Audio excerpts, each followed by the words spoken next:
ما أقولين نما مثلا يقرأ أما هورا نفط الواي هذا هيسلق وايه أما هنية ده صول خدمة دوغه لشين استنخاتم إله باينو أغباري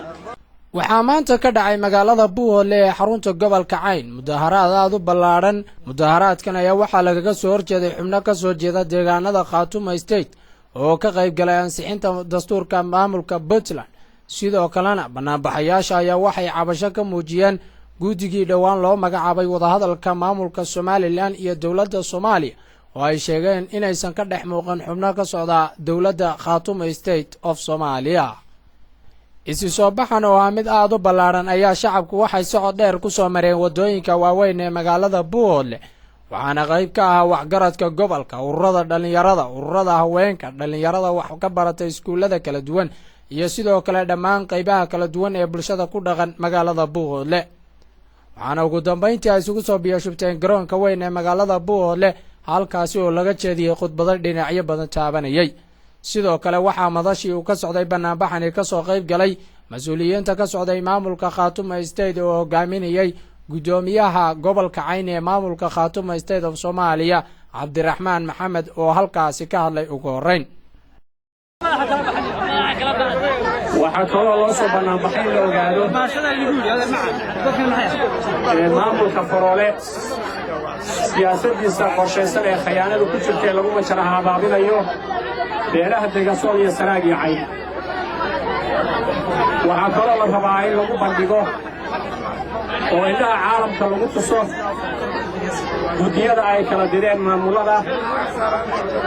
SNM ee Soomaalijiidka iyo maamulka Faroole ay u direen dawladda federaalka in aanay matelin bulshada Sool iyo Sanaag iyo Cayn ku nool ee dhisatay maamulka Khartoum State of Somalia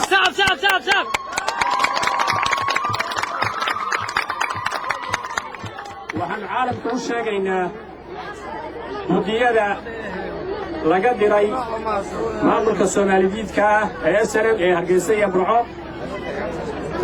iyo maamulka guddida laga diray maamulka Faroole oo diray inaanay matelin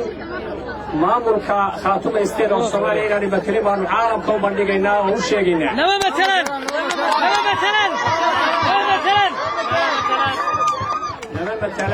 وما أنو درسان وحتى قويسكس كودا ما متلان إذا هيركيس ما متلون إذا قويسكس ما متلون إذا ستيماء وحانو كلو شيء إن عالمك دولة فدرالك يا صوماليا دولة فدرالك يا صوماليا iyo dawladda Ingiriiska oo lagu qabanayo shirkaas waxaan u sheegaynaa in aanay namatalin labada maamul dadka ay soo direen ay soo qorsheeyeen inaanay matalin maamulka Khartoum State of Somalia inaanay matalin shirna aan lala gelin shirkaasina uusan ansax ahayn oo aan la aqbalin baan u sheegaynaa dadka iyaga iyo maamulka aanu samaysanay iyo masiirka iyo hadafka ummadayada iyo mustaqbalkeeda annaga matala oo u taagan ummadayadu iyada ka tashatay aayaheeda oo samaysatay maamul ka madax bannaan maamulada hareeraha ka xiga haddii aanu isugu imaanano Soomaali weyn anagu Soomaali weyn baan u taagannahay Soomaaliyaanu nahay raali kama nihin in la googooyo Soomaaliya in la googooyo raali kama nihin waa la ogyahay maamulka Siilaanyo ee Soomaalijiidkii inuu doonayo inuu googooyo Soomaaliya iyadu waa iska caddahay caalamka waa laga ogyahay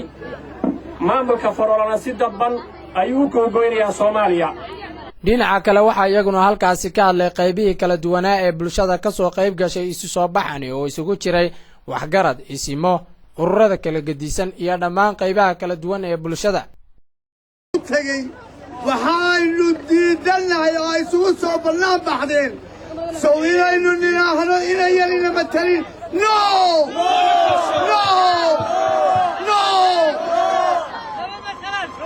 kuwaas horta inama matalaan oo sidaasaynu ku ognahay waxaynu kaloo diidnay dawladda federaalka iyadoo mahadsan qaybaha ay qaybinayso ee Somaliland iyo dadka faroola gaystay ee sool iyo sanaag markii hore u dhashay kuwaana ma ogolin namala matalaan iyagana no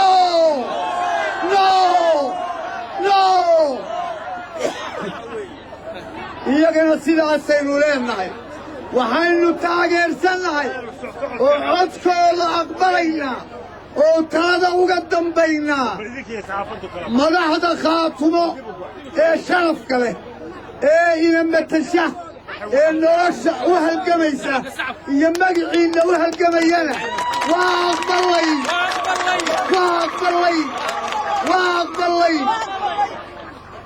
waa mahadsantihiin dadka gobolka Cayn waxaa lagu yaqaanaa inay yihiin dad halgamaaya waxaa lagu yaqaanaa dad waxa xundiida waxaa leedahay guubahantow dhalow gobolka Cayn ku dayda gabdhaha iyo taleex waxaan leedahay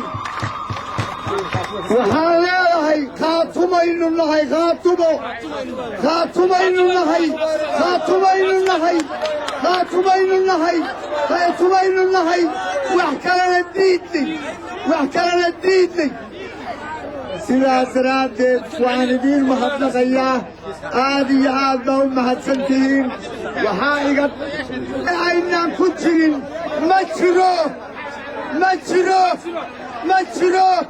ma jiro mar haddaan khaatumo ku jirin ma jiro ingiriisow diidnay aad iyo aad baa u mahadsantihiin mowqifkiinna cad ee aad muujinaysaan waa ku mahadsantihiin assalaamu calaykum waraxmatullaahi wabarakaatu waxaan kala salaamayaa soomaali weyn meel kastoo ay joogto dhammaanteed waan salaamayaa waayo soomaali weyn googooday inkastoo isku mid ahayd jamhuuriyadna wada ahayd qabaa'il bay isu beddeshay qoloqolay noqotay qoloba meel bay degtay iyadoo sidaas haddana kala maarmi maysee waan salaamayaa dhammaantoodbe wixii meesha jooga iyo wixii maqlayaba waan salaamayaa salaanta islaamka ayaan iyana ku salaamayaa assalaamu calaykum waraxmatullaahi wabarakaatu intaa kadib waxaan leeyahay marka hore ujeeddadayda iyo arrinkaan isu taagay ayaan caddaynayaa marka hore soomaali way googooday qabiil ma hoos tago qaran baa loo tagaa qaran oo laga mid noqdaa laakiin qabiil ma hoos tago oo kama raadiyo waxyaabaha kale ee xun ee laga xishoodo marka hore waxaan leeyahay soomaali qabaa'il bay noqotay annagu qabiilka haddaannu nahay magaca ah ee dhulbahante khaatumaannu noqonnay khaatumo qolo walibana waxbay sheegatay khaatumaannu noqonnay maamulladii aannu wax ka dhisannay waannu garan weynay waa ka baxnay waaynu horay u socon waayeen wax kalay isu beddeleen markay sidaa aannu ku aragnayna waxaannu noqonnay waannu ka tashannay khaatumaannu noqonnay marka koowaad waxaa la dhahaa Cabdi Jaamac waxaana gudoomiyaha ururka Khayno waxaanu ku hadlayaa afka ururada dhalinyarada gobolka Cayn gaar ahaan degmada Buuhood haddaanu nahay ururada iyo bulshooyinka Buuhoodlaba waxaanu leenahay maamulkaas oo la dhaho Khaatumo State of Soomaaliya oo ka mid ah maamulada ka howlgala Soomaaliya haddaanu nahay maamulka Khaatumo State of Soomaaliya iyo bulshadeeda wax maamul oo kale oo matala haweeraata ma jirto Somalilandna nama matali karto Puntlandna nama matali karto haddii laga wada hadlayo danaha Soomaaliya waxaan leenahay siyaasiyiin iyo madax iyo wasiirro iyo madaxweynayaal baanu leenahay kuwaasaan nooga howlgalayo oo matala maamul kale oo haweeraata nama matali kara ma jiro waxaana lagu diraa nalagu haystaa dalkayagii nalagu haystaa waxa weeye inaannu Soomaali weyn ka go'no yaa nalagu haystaa oo maalin walba nalagu laayay annagoo calankii ummadda Soomaaliyeed huwan kii nagu leynayey ee calanka Soomaaliyeed nagu leynayey naguma beteli karo oo shirkayaga ma fadhiisan karo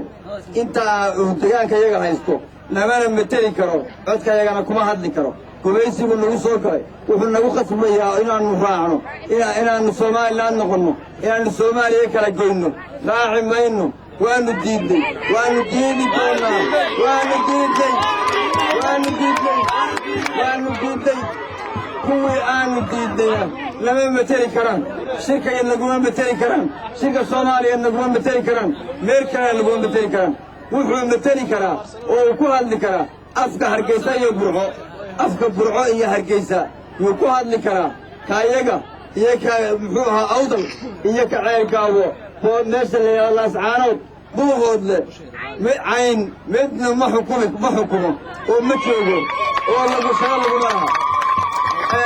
waxa Soomaali qabaa'il bay u kala burburtay oo u kala fadhiisatay wuxuu matali karaa qabiilka la yahay Isaaq hadday iyagu doortay ayaga aan matalo annaga nama matalo maanaan dooran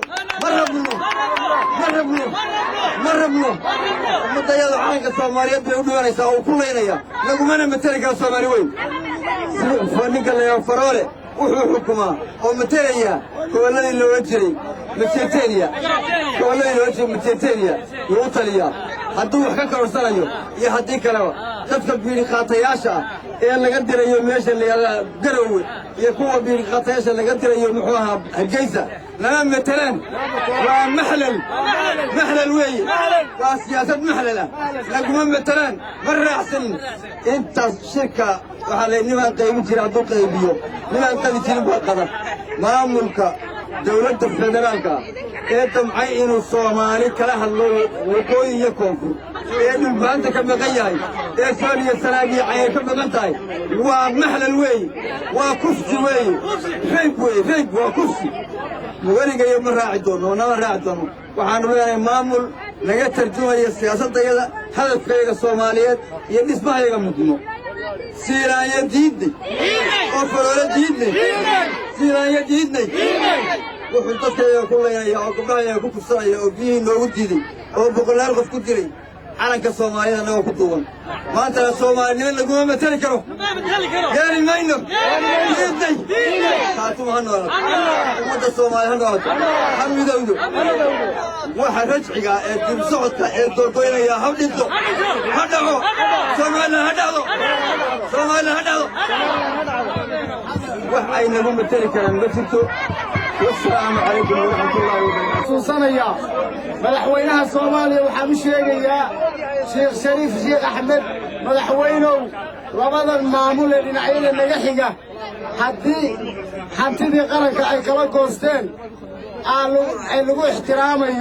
iyo burburkii ay Soomaaliya u geysteen dadkan khaatumo waa dadka u soo dhintay midnimadii Soomaaliya waa dadka calanka Soomaaliyeed u soo dhintay 120 sano ka hor waa dadkii awoowayaashooda ay soo dhinteen maanta maaha in laga dulboodo in la yiraahdo Faroole oo dambiile ah iyo Sheekh iyo Siiraayo dambiile ah oo maxkamad caalami ah saarayno iyaga idin matala ma noqonayso dadka kale iyaga ayaa aayahooda ka tashaday Soomaaliya hamidowdo Soomaaliya ha israacdo Soomaaliya ha adkaato khaatuma ha israacdo ha noolaato hamidowdo cadawgeedu ha dhaco cadawgeedu ha dhinto Soomaali diidku ha dhaco Soomaaliga bayuurka ah ee dhabti ha noolaado dadka nagu khasbaya ku laynaya dadka yaga ku laynaya inaanu raacno ee Soomaali diidka ee calankii Soomaaliya ka go'ay calanka inaanu qaadano karkarka oo dirqi ku raacno dadka doonaya ha arkeen waxna ha ka qabteen baanu leenahay waxay wax waliba ku irgalaan shacabka rabitaankiisa ma rabno mana doonayno mana noqon doono Siilaayo maxay ahaydeen inaanu raacno nagama suulowdo mana raaci doono calanka Soomaaliya waxaanu sidanaa calanka maxay ahaydeen Soomaaliya isteed khaatumo ilaah bayno aqbalay isteed khaatumo ilaah bayno aqbalay waxa aasaasay ragane xashada aqoon ilmaadeeruriyo diira iswalaayide ilmaadeeruriyo diira iswalaayiday ehelu khayriyo wadaada u diin akhriyey indheer garadiyo garaada ishaw fadhiya adduunka dhamina waa wada aqoonsan yahay ummadda Soomaaliyeed baanu ehelanahay nabad aslaahdiyo ilaaha waayatina sii hadda Soomaaliyeed baanu ehelnay ilwaadaw calankayaga wow adeegaynaa arliga waa beeraynaa ciidayada udgoon ilwaadaw calankayaga wow adeegaynaa arliga waa beeraynaa ciidayada udgoon nabadas laahdiyo ilaa waayatinasii hamiga iyo qiiradu ma hayn heedha keligaay hal yaqaano badan baa jiro oo hoosu guuxdilay anigaba haraaciga naxwuu haamankay dhaafi wuxuu heeli maasaba xalu heega dhacay fiide waydiin hogla hoglaynayee haatan uu daaye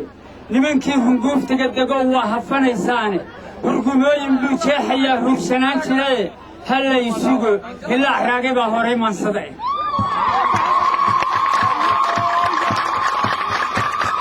niman yahow dalkiinnii hallow waana hurudaane niman yahow dalkiinnii hallow waana hurudaane huga ceebtu waydiin hullaab iyo hagoogtii teer iyo xagaagii hayaad ku humbullaydeene anuunbaa hayaydaa guree habar ma riixdaane miyaydaan hambaabelin muddaa habacsanaydeene hanti maqan ninkii laga hayaa waa hibeen jiray ama hawlgal iyo weerar buu ku hindisoodaaye midna kuma hagaagtaane waad heella murantaane ama hura naftal way hadhaa oo hayse lagu waaye ama haniya dhaha sool rag baad uga hulleesheen isku soo wada duub oo maaha markii ugu horreysay ee magaalada Buuhoole ee xarunta gobolka Cayn uu ka dhaco dibadbax noocan oo kala ah hase haatee waxa uu qayb ka noqonayaa manaanbaxyada ay shacabweynaha deegaanada Khaatumo State ay ku muujinayaan dareenkooda wuxuuna ugu dambeyntii ku soo gabagaboobay jawi aad u wanaagsan Axmed Cabdiqaadir Jabaan Axmed Darwiish TV magaalada Buuhoole ee xarunta gobolka Cayn